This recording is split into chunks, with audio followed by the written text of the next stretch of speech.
how to get remote control apps in Vivo phone.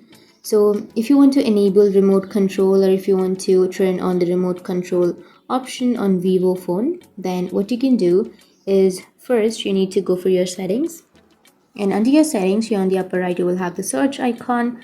Tap on the search and then search for remote control.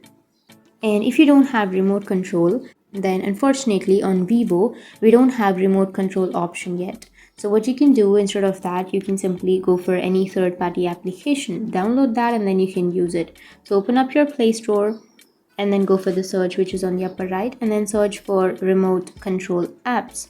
And here you will have your remote control applications. So simply choose any application that you would like and then install the application, and from here you can use the remote control.